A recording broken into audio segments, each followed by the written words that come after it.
Cover story. ലോകത്തിനു മുന്നിൽ ഇന്ത്യയെ നാണം കെടുത്തിയ ഭരണം. PK നിയാസ്. 10 വർഷമായി മാധ്യമപ്രവർത്തകരെ അഭിമുഖീകരിക്കാൻ തയ്യാറാവാത്ത ലോകത്തെ ഒരേയൊരു പ്രധാനമന്ത്രിയെ കൊണ്ട് മിണ്ടിച്ചത് പാകിസ്ഥാൻ വംശജയായ മാധ്യമപ്രവർത്തകയായിരുന്നു.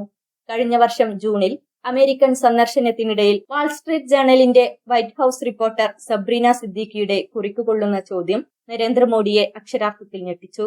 ഇന്ത്യയിൽ മതന്യൂനപക്ഷങ്ങൾ നേരിടുന്ന മനുഷ്യാവകാശ ലംഘനങ്ങളെക്കുറിച്ച റിപ്പോർട്ടറുടെ ചോദ്യത്തിന് മറുപടി നൽകാതെ രാജ്യത്തിന്റെ ജനാധിപത്യ പൈതൃകത്തെപ്പറ്റി ലെക്ചർ അടിച്ച് രക്ഷപ്പെടാൻ ശ്രമിച്ച മോഡി കൂടുതൽ പരിഹാസ്യനാവുകയായിരുന്നു. മോഡിയോട് ചോദ്യമുന്നയിച്ചതിന്റെ പേരിൽ സംഘപരിവാറുകാരാൽ വേട്ടയാടപ്പെട്ട സബ്രീന സിദ്ദീഖിക്ക് ഐക്യദാർഢ്യം പ്രഖ്യാപിച്ച് വൈറ്റ് ഹൌസ് തന്നെ രംഗത്തു വന്നു. ഒരു പ്രധാനമന്ത്രിയോട് ചോദ്യമുന്നയിച്ചതിന് മാധ്യമപ്രവർത്തകയെ വേട്ടയാടുന്നത് കേട്ടുകേൾവിയില്ലാത്തതാണെന്നും ഇത് അംഗീകരിക്കാനാവില്ലെന്നുമാണ് വൈറ്റ് ഹൌസ് വക്താവ് ജോൺ കിർബി വ്യക്തമാക്കിയത്. മോഡിയെ ചോദ്യം ചോദിച്ചു കുഴക്കിയത് മുസ്ലിം മാധ്യമപ്രവർത്തകയാണെന്ന് അറിഞ്ഞതോടെ സംഘപരിവാർ ഇളകി. അടിയാധാരം പരിശോധിച്ചപ്പോൾ അവർ പാകിസ്ഥാൻ വംശജയാണെന്ന് കണ്ടെത്തി. സബ്രീന അമേരിക്കയിലും അവരുടെ പിതാവ് ഇന്ത്യയിലുമാണ് ജനിച്ചത് എന്നതൊന്നും അവർക്ക് പ്രശ്നമായില്ല. സാമ്പത്തിക വിഷയങ്ങൾ കൈകാര്യം ചെയ്യുന്ന പത്രത്തിന്റെ റിപ്പോർട്ടർ രാഷ്ട്രീയ കാര്യം എന്തിനു ചോദിക്കണം എന്ന വിഡ്ഢിത്തവും ചില സംഘ പ്രൊഫൈലുകളും അവരുടെ ഓൺലൈൻ മാധ്യമങ്ങളും ഉന്നയിച്ചു. പ്രധാനമന്ത്രിയാകുന്നതിനു മുമ്പ് കരൺ താപ്പറുമായുള്ള അഭിമുഖത്തിൽ ഗുജറാത്ത് വംശഹത്യ സംബന്ധിച്ച ചോദ്യത്തിന് മറുപടി നൽകാൻ കഴിയാതെ വിയർത്തു കുളിച്ച് ഇറങ്ങിപ്പോയ പാരമ്പര്യവും ഉള്ളതുകൊണ്ടാവണം മാധ്യമങ്ങളെ കണ്ടാൽ മോഡിക്ക് പേടിയാണ്. മോഡിജി മാങ്ങ കഴിക്കാറുണ്ടോ എന്ന അക്ഷയ് കുമാർ സ്റ്റൈൽ ചോദ്യങ്ങളോ സ്റ്റേജ് ഇന്റർവ്യൂകളോ അല്ല വൈറ്റ് ഹൌസിൽ നേരിടേണ്ടത് എന്ന തിരിച്ചറിവെങ്കിലും ഇതിലൂടെ മോഡിക്ക് ഉണ്ടായെങ്കിൽ സബ്രീനക്കാണ് നന്ദി പറയേണ്ടത്. രാജ്യം നീറുന്ന പ്രശ്നങ്ങളിൽ അകപ്പെട്ടപ്പോൾ പാർലമെന്റിൽ പോലും പ്രസ്താവന നടത്താൻ തയ്യാറാവാത്ത പ്രധാനമന്ത്രിയാണ് മോഡി. 719 ജീവനുകൾ അപഹരിച്ച 358 ദിവസം നീണ്ടുനിന്ന കർഷക സമരത്തെ ചൊല്ലി ഉത്കണ്ഠപ്പെടാൻ അദ്ദേഹം തയ്യാറായില്ല. മണിപ്പൂർ മാസങ്ങളായി കത്തുമ്പോഴും അവിടെ സന്ദർശിക്കുന്നത് പോയിട്ട് ഒരക്ഷരം മിണ്ടിയിട്ടില്ല പ്രധാനമന്ത്രി. ബാബരി മസ്ജിദ് തകർത്ത ഭൂമിയിൽ അന്യായമായി പണിതുയർത്തിയ രാമക്ഷേത്രത്തിന്റെ പ്രതിഷ്ഠാ ചടങ്ങുകളിൽ കാർമ്മികനായി പങ്കെടുക്കുന്നതിലായിരുന്നു അദ്ദേഹത്തിന് ഔത്സുക്യം. ജനാധിപത്യമെന്ന പ്രഹസനം. ഇന്ത്യയിൽ മതന്യൂനപക്ഷങ്ങൾ പീഡിപ്പിക്കപ്പെടുന്നതായി വർഷാവർഷം പുറത്തുവന്ന അന്താരാഷ്ട്ര റിപ്പോർട്ടുകൾ നിലനിൽക്കെ വാൾസ്ട്രീറ്റ് ജേർണൽ റിപ്പോർട്ടർക്ക് മറുപടി പറഞ്ഞാൽ വഷളാകുമെന്ന് മോഡിക്കറിയാമായിരുന്നു. എന്നാൽ ജനാധിപത്യത്തെക്കുറിച്ച മോഡിയുടെ വാചകമടി അതിലേറെ പരിഹാസ്യമായി. തീവ്ര ഹിന്ദുത്വ വേരുകളുള്ള സർക്കാർ അധികാരത്തിലേറിയതു മുതൽ ഇന്ത്യയിൽ ജനാധിപത്യം പിച്ചുചീന്തപ്പെടുകയാണെന്ന് വിലയിരുത്തിയത് വിവിധ അന്താരാഷ്ട്ര ഏജൻസികളാണ്. അതിലേറ്റവും ഒടുവിലത്തേതാണ് മാർച്ചിൽ സ്വീഡനിലെ വിഡം ഇൻസ്റ്റിറ്റ്യൂട്ട് പുറത്തിറക്കിയ റിപ്പോർട്ട്. 2018ഓടെ ഇന്ത്യ ഇലക്ട്രൽ ഓട്ടോക്രസി അഥവാ തെരഞ്ഞെടുപ്പ് സ്വേച്ഛാധിപത്യത്തിലേക്ക് വീണുകഴിഞ്ഞുവെന്നും ആ അവസ്ഥ തുടരുകയാണെന്നും വിശേഷിപ്പിച്ച റിപ്പോർട്ട് 10 ഏകാധിപത്യ രാജ്യങ്ങളുടെ കൂട്ടത്തിലാണ് ഇന്ത്യയെ എണ്ണുന്നത്. പട്ടാള അട്ടിമറികളും രാഷ്ട്രീയ കെടുകാര്യസ്ഥതയും അരക്ഷിതമായ ജീവിത സാഹചര്യങ്ങളുമുള്ള ആഫ്രിക്കൻ രാജ്യങ്ങൾക്കൊപ്പമാണ് ലോകത്തെ ഏറ്റവും വലിയ ജനാധിപത്യ രാജ്യമെന്ന് അവകാശപ്പെടുന്ന ഇന്ത്യയുടെ സ്ഥാനം. ഐവറി കോസ്റ്റിനേക്കാൾ മോശവും നൈജറിനേക്കാൾ മികച്ചതും എന്ന അവസ്ഥയിൽ ഇരു ആഫ്രിക്കൻ രാജ്യങ്ങൾക്കും ഇടയിലാണ് മോഡിയുടെ 10 വർഷത്തെ ഭരണത്തിൽ ഇന്ത്യ എത്തിപ്പെട്ടിരിക്കുന്നത്. റിപ്പോർട്ട് പറയുന്നു, പൗരത്വ ഭേദഗതി നിയമം, CAA, ദേശീയ പൗരത്വ രജിസ്റ്റർ, കാശ്മീരിന്റെ പ്രത്യേക പദവി റദ്ദാക്കൽ തുടങ്ങിയ നടപടികളിലൂടെ ഇന്ത്യ ജനാധിപത്യത്തെ ദുർബലപ്പെടുത്തിയെന്ന് 2020 വിഡം ചൂണ്ടിക്കാട്ടിയിരുന്നു.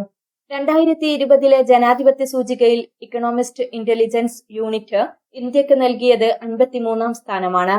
2015 മുതൽ ഇന്ത്യയിലെ ജനാധിപത്യം തകർച്ച നേരിടുകയാണെന്നും ഹിന്ദുമതത്തിന് അമിത സ്വാധീനം നൽകുന്നതും മുസ്ലിം വിരുദ്ധ വികാരം ആളിക്കത്തിക്കുന്നതും മതങ്ങൾക്കിടയിൽ കലഹങ്ങൾ വളർത്തുന്നതുമായ നീക്കങ്ങൾക്കാണ് മോഡി സർക്കാരിന്റെ നയങ്ങൾ ഇടയാക്കിയതെന്നും റിപ്പോർട്ടിൽ പറയുന്നു.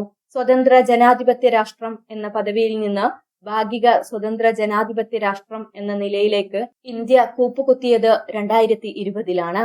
ലോകത്തെ ഏറ്റവും വലിയ ജനാധിപത്യ രാജ്യം മോഡിയുടെ കീഴിൽ ഏകാധിപത്യത്തിലേക്ക് വഴിമാറി തുടങ്ങിയെന്ന് അമേരിക്ക ആസ്ഥാനമായുള്ള ഫ്രീഡം ഹൌസ് 2021 മാർച്ചിൽ പ്രസിദ്ധീകരിച്ച റിപ്പോർട്ടിലുണ്ട്.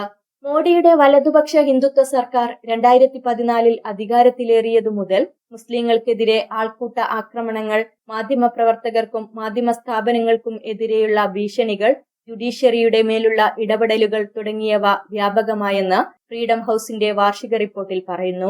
മോഡിയുടെ വരവോടെ ലോക ജനാധിപത്യ നായക പദവിയിൽ നിന്ന് ഹിന്ദുത്വ ദേശീയതയുടെ കുടുസിലേക്ക് ഇന്ത്യ എടുത്തെറിയപ്പെട്ടു. എല്ലാവരെയും ഉൾക്കൊള്ളുക, മുഴുവൻ ആളുകൾക്കും തുല്യ അവകാശം തുടങ്ങിയ ഇന്ത്യൻ ജനാധിപത്യത്തിന്റെ മൂല്യങ്ങളാണ് ഇതിലൂടെ തകർക്കപ്പെട്ടത്, റിപ്പോർട്ട് വിശദീകരിക്കുന്നു. 2019 കോവിഡ് കാലത്ത് മോഡി പ്രഖ്യാപിച്ച ലോക്ക്ഡൌണിൽ 10,000-കണക്കിന് ആളുകളാണ് ദുരിതമനുഭവിച്ചത്. ജോലിസ്ഥലങ്ങളിൽ നിന്ന് സ്വന്തം ഗ്രാമങ്ങളിലേക്ക് മടങ്ങാൻ പാവപ്പെട്ട തൊഴിലാളികൾക്ക് ഒരു സഹായവും നൽകിയില്ല. ഭക്ഷണവും വെള്ളവും ലഭിക്കാതെ കാൽനടയായി അവർക്ക് സഞ്ചരിക്കേണ്ടി വന്നു. ചിലർ വീടുകളിൽ അണയുന്നതിനു മുമ്പ് മരണം പുൽകി. ഇതിനു പുറമെ കോവിഡ് മറയാക്കി മുസ്ലിം സമുദായത്തിനെതിരെ ഹിന്ദുത്വവാദികൾ വ്യാജ ആരോപണങ്ങൾ പ്രചരിപ്പിച്ചപ്പോൾ അതിനെ പ്രോത്സാഹിപ്പിക്കുന്ന നിലപാടാണ് മോഡി സർക്കാർ കൈക്കൊണ്ടത്, ഫ്രീഡം ഹൗസ് റിപ്പോർട്ടിൽ പറയുന്നു. രാജ്യദ്രോഹം, ഭീകരത തുടങ്ങിയവയ്ക്ക് പുതിയ വ്യാഖ്യാനങ്ങൾ ചമച്ച് ജനവിരുദ്ധ നിയമങ്ങളിലൂടെ വിമർശകരുടെ നാവടപ്പിക്കുന്ന ചെയ്തികളാണ് ഭരണകൂടം നടത്തുന്നതെന്നും കഴിഞ്ഞ 10 വർഷത്തിനിടയിലെ ഏറ്റവും മോശമായ സ്വേച്ഛാധിപത്യ ഭരണമാണ് ഇന്ത്യയിൽ നിലനിൽക്കുന്നതെന്നും റിപ്പോർട്ടിലുണ്ട്. അഭിപ്രായ സ്വാതന്ത്ര്യത്തിന് കൂച്ചുവിലങ്ങേർപ്പെടുത്തിയതും തെരഞ്ഞെടുപ്പുകൾ അനുകൂലമാക്കാൻ ഭരണകൂടം നടത്തുന്ന ഇടപെടലുകളും ജനാധിപത്യത്തിന് വലിയ വെല്ലുവിളിയായെന്ന് റിപ്പോർട്ട് ഓർമ്മിപ്പിക്കുന്നു. പൊതു തെരഞ്ഞെടുപ്പിന് തൊട്ടുമുമ്പ് ഡൽഹി മുഖ്യമന്ത്രി അരവിന്ദ് കെജ്രിവാളിനെ അറസ്റ്റ് ചെയ്ത നടപടിക്കെതിരെ അമേരിക്കയും ജർമ്മനിയും രംഗത്ത് വരികയുണ്ടായി. ഇന്ത്യ ജനാധിപത്യ രാജ്യമാണെന്നും ജുഡീഷ്യറിയുടെ സ്വാതന്ത്ര്യവും മാനദണ്ഡങ്ങളും ജനാധിപത്യത്തിന്റെ അടിസ്ഥാന തത്വങ്ങളും കേസിൽ പരിഗണിക്കുമെന്ന് പ്രതീക്ഷിക്കുന്നുവെന്നുമായിരുന്നു ജർമ്മൻ വിദേശകാര്യ വക്താവിന്റെ പരാമർശം. അതേസമയം ജനാധിപത്യ സൂചികയിൽ അന്താരാഷ്ട്ര തലത്തിലേറ്റ തിരിച്ചടിയിൽ നിന്ന് കരകയറാൻ വഴികൾ തേടുകയാണ് BJP സർക്കാർ. The observer research foundation ORF എന്ന തിങ്ക് ടാങ്കിനെ ഉപയോഗിച്ച് ഇന്ത്യയുടേതായ ജനാധിപത്യ സൂചിക ഉണ്ടാക്കാനുള്ള നീക്കം അതിന്റെ ഭാഗമാണ്. നേരത്തെ ഗവൺമെന്റിന്റെ വിവിധ പരിപാടികളിൽ ഭാഗഭാക്കായിട്ടുള്ള ORF പടിഞ്ഞാറൻ റാങ്കിങ്ങിന് ബദലായി മോഡി സർക്കാരിന്റെ താൽപര്യങ്ങൾക്ക് അനുസൃതമായി പുതിയ സൂചിക തയ്യാറാക്കുമത്രേ. ആഗോള ജനാധിപത്യ സൂചികകളിൽ വളരെ വലിയ ഇടിവുണ്ടായപ്പോഴും മോഡിയുടെ പ്രതിച്ഛായ സംരക്ഷണത്തിലായിരുന്നു ഭരണകൂടത്തിന്റെ ശ്രദ്ധയെന്ന് എഴുതിയത് ലണ്ടനിലെ ദ ഗാർഡിയൻ ദിനപത്രമാണ്. മാധ്യമ സ്വാതന്ത്ര്യം. റിപ്പോർട്ടേഴ്സ് വിത്തൌട്ട് ബോർഡേഴ്സിന്റെ RSF ലോക മാധ്യമ സ്വാതന്ത്ര്യ ചിന്തയിൽ 2022 ഇന്ത്യയുടെ റാങ്ക് 150 ആയിരുന്നത് 2023 161 താഴ്ന്നു. 2017 മുതൽ ഓരോ വർഷവും പിന്നോട്ടാണ് പോക്ക്. 2016 133, 2017 136, 2018 138, 2019 140, 2020 142, 2021 142 എന്നിങ്ങനെയാണ് റാങ്കിംഗ്. 180 രാജ്യങ്ങളുടെ കൂട്ടത്തിലാണിതെന്ന് ഓർക്കണം.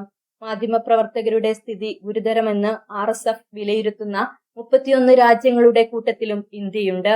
മാധ്യമപ്രവർത്തകരുടെ സുരക്ഷാ സൂചികയിലാണ് ഇന്ത്യ ഏറ്റവും മോശം പ്രകടനം കാഴ്ചവെച്ചത്, 172ാം സ്ഥാനം. മോഡി സർക്കാരിന്റെ മാധ്യമവേട്ട അന്താരാഷ്ട്ര തലത്തിൽ വലിയ ചർച്ചയായിരുന്നു. ഇന്ത്യയുടെ പ്രതിച്ഛായ മോശമാക്കി അവതരിപ്പിക്കുന്നുവെന്ന് ആരോപിച്ച് New York Times, the Guardian, Al Jazeera, Washington Post, Time, the Economist, BBC, Huffington Post തുടങ്ങിയ വിദേശ മാധ്യമങ്ങൾക്ക് 2020 ഗവൺമെന്റ് മുന്നറിയിപ്പ് നൽകുകയുണ്ടായി. 2019 പൊതു തെരഞ്ഞെടുപ്പിന് മുമ്പ് ഇറങ്ങിയ ടൈം വാരികയുടെ മുഖലേഖനത്തിൽ മോഡിയെ ഇന്ത്യയുടെ വിഭജന കമാൻഡറായാണ് പരിചയപ്പെടുത്തിയത്.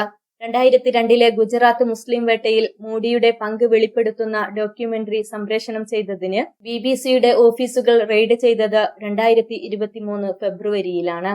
തുടരുന്ന മതവിവേചനം. ഇന്ത്യയിലെ വർദ്ധിച്ചുവരുന്ന ഹിന്ദുത്വ വംശീയതയിലും മതന്യൂനപക്ഷങ്ങൾക്കെതിരായ വിവേചനങ്ങളിലും UAPA പോലുള്ള മനുഷ്യത്വ വിരുദ്ധ നിയമങ്ങളിലും ഉത്കണ്ഠ രേഖപ്പെടുത്തുന്ന പ്രമേയം യൂറോപ്യൻ പാർലമെന്റ് പാസാക്കിയത് ഇക്കഴിഞ്ഞ ജനുവരിയിലാണ്. മതത്തിന്റെ പേരിൽ വിവേചനം കാട്ടുന്ന CAA നിയമം മണിപ്പൂരിലെ കലാപത്തെ ആളിക്കത്തിക്കുന്ന ഭരണകക്ഷി നേതാക്കളുടെ നിരുത്തരവാദ പ്രസ്താവനകൾ, ജമ്മു കാശ്മീരിലെ മനുഷ്യാവകാശ ലംഘനങ്ങൾ തുടങ്ങിയവ എടുത്തുപറയുന്ന പ്രമേയം ഇക്കാര്യത്തിൽ ഇടപെടണമെന്ന് യൂറോപ്യൻ കൗൺസിലിനോടും യൂറോപ്യൻ കമ്മീഷനോടും ആവശ്യപ്പെടുകയുണ്ടായി. സ്വതന്ത്ര അഭിപ്രായ പ്രകടനങ്ങളെപ്പോലും രാജ്യദ്രോഹ വകുപ്പിൽപ്പെടുത്തി ശിക്ഷിക്കുന്നതിനെയും പ്രമേയം കുറ്റപ്പെടുത്തുന്നു. ഗവേഷണ സ്ഥാപനങ്ങൾ ഉൾപ്പെടെ 1827 സർക്കാരിതര സംഘടനകളുടെ രജിസ്ട്രേഷൻ സർട്ടിഫിക്കറ്റുകൾ റദ്ദാക്കുകയും വിദേശ ഫണ്ടുകൾ സ്വീകരിക്കുന്നത് തടയുകയും ചെയ്ത നടപടിയെയും പ്രമേയം വിമർശിക്കുകയുണ്ടായി. മോഡി സർക്കാരിനെതിരായ കുറ്റപത്രമാണ് യൂറോപ്യൻ പാർലമെന്റിന്റെ പ്രമേയമെന്നാണ് Human Rights Watch director Claudia Francavilla അഭിപ്രായപ്പെട്ടത്. 2023 May 15 US State Secretary Antony Blinken പുറത്തിറക്കിയ ഇന്റർനാഷണൽ റിലീജിയസ് ഫ്രീഡം റിപ്പോർട്ടിൽ ന്യൂനപക്ഷ പീഡനം നടക്കുന്ന രാജ്യങ്ങളുടെ കൂട്ടത്തിൽ ഇന്ത്യയുണ്ട്.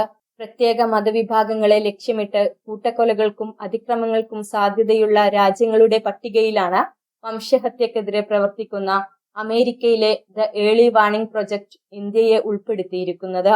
2022 ഡിസംബറിൽ പുറത്തിറക്കിയ റിപ്പോർട്ടിൽ 162 രാജ്യങ്ങളിൽ 8ാം സ്ഥാനത്താണ് ഇന്ത്യ. മുസ്ലിങ്ങൾക്കും മറ്റു ന്യൂനപക്ഷ വിഭാഗങ്ങൾക്കുമെതിരെ കടുത്ത വിവേചനം ഇന്ത്യയിൽ നിലനിൽക്കുന്നുണ്ടെന്ന് സ്വതന്ത്ര സംഘടനയായ അമേരിക്കയിലെ ഇന്റർനാഷണൽ റിലീജിയസ് ഫ്രീഡം കമ്മീഷൻ തുടർച്ചയായി 4ാം വർഷവും കുറ്റപ്പെടുത്തി. ഇതിന്റെ പേരിൽ ഇന്ത്യയെ കരിമ്പട്ടികയിൽപ്പെടുത്തണമെന്നും ഡിസംബറിൽ കമ്മീഷൻ വിദേശകാര്യ മന്ത്രാലയത്തോട് ശുപാർശ ചെയ്യുകയുണ്ടായി. മതപരിവർത്തനം, ഹിജാബ്, പശു തുടങ്ങിയവയുടെ പേരിൽ ന്യൂനപക്ഷങ്ങൾക്കെതിരെ ആക്രമണങ്ങൾ നടക്കുന്നുവെന്നും മുസ്ലിം, ക്രിസ്ത്യൻ, സിഖ്, ദലിത് വിഭാഗങ്ങളെ ലക്ഷ്യമിട്ടുള്ള നിയമങ്ങൾ ഇന്ത്യയിൽ നടപ്പിലുണ്ടെന്നും റിപ്പോർട്ട് കുറ്റപ്പെടുത്തുന്നു. ലോകത്തിനും വിശ്വാസമില്ല. മോഡി അനുകൂലികളും സംഘ് പരിവാറിനെ പ്രമോട്ട് ചെയ്യുന്ന മാധ്യമങ്ങളും ഇന്ത്യയുടെ വർത്തമാനകാല അവസ്ഥകളെക്കുറിച്ച് വമ്പൻ നുണകൾ വിളമ്പുന്നുണ്ടെങ്കിലും അന്താരാഷ്ട്ര തലത്തിൽ രാജ്യത്തിന്റെ റെക്കോർഡ് ഒട്ടും മെച്ചമല്ല.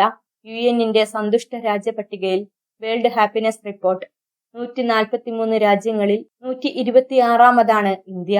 അമേരിക്കയിലെ പ്യൂ റിസർച്ച് സെന്റർ വിവിധ രാജ്യങ്ങളിൽ 2023 ആഗസ്റ്റിൽ നടത്തിയ സർവേയിൽ പങ്കെടുത്തവരിൽ 34%ത്തിനും ഇന്ത്യയോട് അനുകൂല നിലപാടല്ല.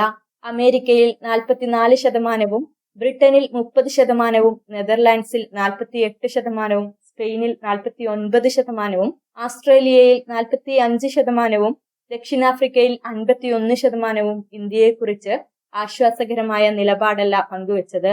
രസകരമെന്നു പറയട്ടെ, തീവ്ര ഹിന്ദുത്വ വംശീയതയെ പിന്തുണക്കുന്ന സയനിസ്റ്റുകളാണ് ഇന്ത്യയിലെ വലതുപക്ഷ ഭരണത്തെ ഏറ്റവും പ്രകീർത്തിച്ചത്. ഇസ്രായേലിലെ 71% ഹിന്ദുത്വ ഭരണകൂടത്തോട് അങ്ങേയറ്റത്തെ മമത പ്രകടിപ്പിച്ചു. അമേരിക്കയും UAEയും ഉൾപ്പെടുന്ന I2U2 കൂട്ടായ്മയിൽ പങ്കാളിയാണ് ഇന്ത്യയും ഇസ്രായേലും എന്നതും ശ്രദ്ധേയമാണ്. വിവിധ രാജ്യങ്ങളിലെ ജനങ്ങൾക്കിടയിൽ പ്രധാനമന്ത്രി നരേന്ദ്രമോദിയുടെ വിശ്വാസ്യതയ്ക്ക് കാര്യമായ മങ്ങലേറ്റുവെന്നതാണ് പ്യൂ സർവേയിൽ വെളിപ്പെട്ട മറ്റൊരു കാര്യം. സർവേയിൽ പങ്കെടുത്ത മെക്സിക്കോയിലെ 60% പേരും ബ്രസീലിലെ 54%വും ലോകവിഷയങ്ങളിൽ മോഡിയുടേത് വെറും വാചാടോപമാണ് എന്ന നിലപാടുള്ളവരാണ്. ദക്ഷിണ കൊറിയ 44%വും ആസ്ട്രേലിയ 42%വും അർജന്റീന 41%വും ഇതേ നിലപാടുകൾ പങ്കുവെക്കുന്നു. അമേരിക്കയിൽ 21% മോഡിയെ അനുകൂലിക്കുമ്പോൾ 37% അദ്ദേഹത്തിൽ അവിശ്വാസം രേഖപ്പെടുത്തുന്നു. ബാക്കി 42%ത്തിന് പ്രത്യേകിച്ച് അഭിപ്രായമില്ല. ഹിന്ദുത്വ വംശീയതയ്ക്കെതിരെ ഇന്ത്യയിൽ മാത്രമല്ല, സംഘ് പരിവാർ സംഘടനകൾ വേരുപിടിപ്പിച്ച അമേരിക്കയിലും ഹിന്ദുത്വ വംശീയ ഭ്രാന്തിനെതിരെ ഇന്ത്യക്കാർ ഉൾപ്പെടെയുള്ളവർ രംഗത്തു വന്നിട്ടുണ്ട്. അമേരിക്കയിലെ തീവ്ര വലതുപക്ഷ വിഭാഗവുമായുള്ള ഹിന്ദുത്വ സംഘടനകളുടെ സഖ്യം ഗൗരവത്തോടെ കാണണമെന്ന് 100ലേറെ മത, സാമൂഹിക, സാംസ്കാരിക സംഘടനകൾ മാർച്ചിൽ സംയുക്ത പ്രസ്താവനയിൽ ആവശ്യപ്പെടുകയുണ്ടായി. Hindus for Human Rights, Dalit Solidarity Forum, Ambedkar King Study Circle എന്നീ സംഘടനകൾ ചേർന്ന് രൂപം നൽകിയ ഹിന്ദുത്വ വിരുദ്ധ ഗ്രൂപ്പായ സവേരയുടെ നേതൃത്വത്തിലാണ് പ്രഖ്യാപനം. Movement for black lives, Muslim public affairs council, Jewish voice for peace തുടങ്ങിയ സംഘടനകളും ഇവരോടൊപ്പമുണ്ട്. സർക്കാരിനെ വിമർശിക്കുന്ന എഴുത്തുകാരെയും മാധ്യമപ്രവർത്തകരെയും ആക്ടിവിസ്റ്റുകളെയും കള്ളക്കേസുകളിൽ കുടുക്കി ദീർഘകാലം തടവിലിടുന്ന മോഡി ഭരണകൂടത്തിനെതിരെ അമേരിക്കയിലെ 16 പ്രമുഖ സാംസ്കാരിക പ്രവർത്തകരും ബുദ്ധിജീവികളും രംഗത്തുവന്നത് ഈയിടെയായിരുന്നു. നോബൽ പുരസ്കാര ജേതാവ് ഡോക്ടർ അമർത്യ സെൻ, ചിക്കാഗോ സർവകലാശാല പ്രൊഫസറും രാഷ്ട്രീയ ചിന്തകനുമായ മാർത്ത നുസബെ, എഴുത്തുകാരൻ അമിതാവ് ഘോഷ്, കൊളംബിയ സർവകലാശാലയിലെ ദക്ഷിണേഷ്യൻ സ്റ്റഡീസ് മേധാവി ഷെൽഡൻ പൊള്ളോക്ക്, ന്യൂയോർക്ക് സർവകലാശാലയിലെ politics and sociology professor Steven Lucas തുടങ്ങിയവരാണ് സംയുക്ത പ്രസ്താവന ഇറക്കിയത്. ചുരുക്കത്തിൽ, ഇനിയുമൊരു മോഡി ഭരണം ഇന്ത്യയുടെ നെഞ്ചു പിളർത്തും. അത് രാജ്യത്തെ ജനതയെ മാത്രമല്ല ബാധിക്കുക, ലോകത്തിനു മുന്നിൽ ഇന്ത്യയെ നാണം കെടുത്തുന്നത് കൂടിയായിരിക്കും.